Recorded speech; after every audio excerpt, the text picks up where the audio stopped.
Title: She didn't believe in God until the day she died.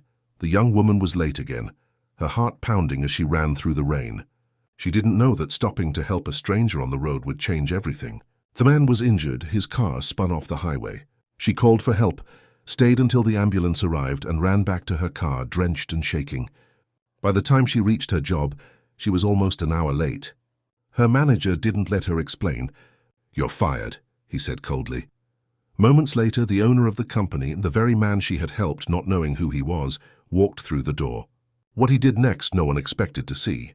But before we get there, support our channel by leaving a like and a comment. And now, let's begin today's story. The heart of Emily Carter, 19 years old, beat faster as she looked at the clock on her soaked wrist. 8:47 p.m. The city lights blurred behind the rain as she sat alone in her small apartment. Thunder rolled outside, and the smell of wet pavement mixed with old coffee and quiet loneliness. Emily wasn't religious. She had grown up hearing about faith and miracles, but she never saw any.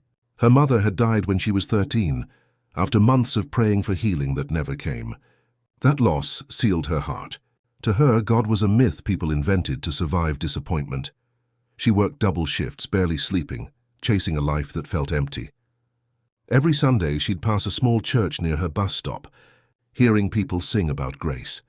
And she would whisper to herself, if God was real, he would have saved her. That night, after being fired from her job, she felt numb.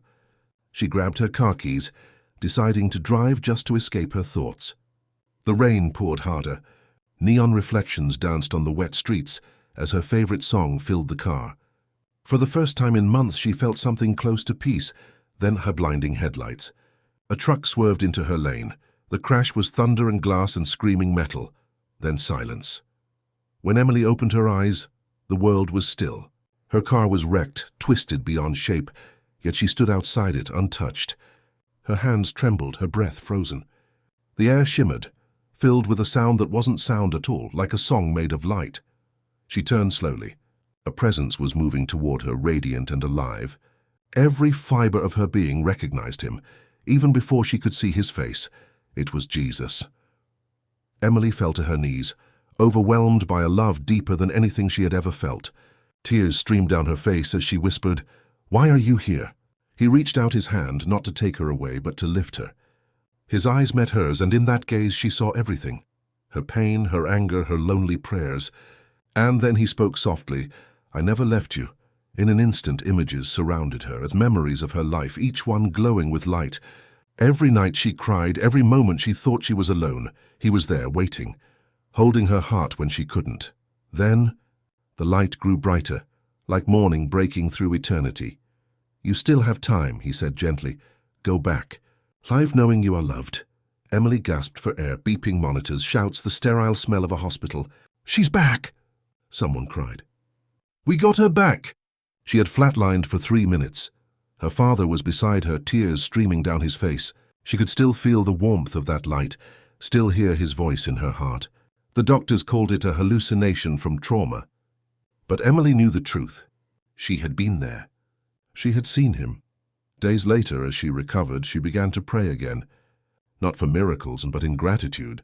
She volunteered at her local church, helping others who had lost faith. Her story spread quietly at first, then to thousands who felt like she once did, broken, alone, and angry at God. She told them, "I didn't believe until I died. But when I met him, I realized he had never stopped believing in me." Sometimes at night she still whispered the same words she once said in pain, but now with tears of love, "If you were real." "You are." And in the quiet of her heart she would always hear the same voice, "I never left you." If this story moved you, subscribe to Real Testimonies for more true encounters that touch the soul.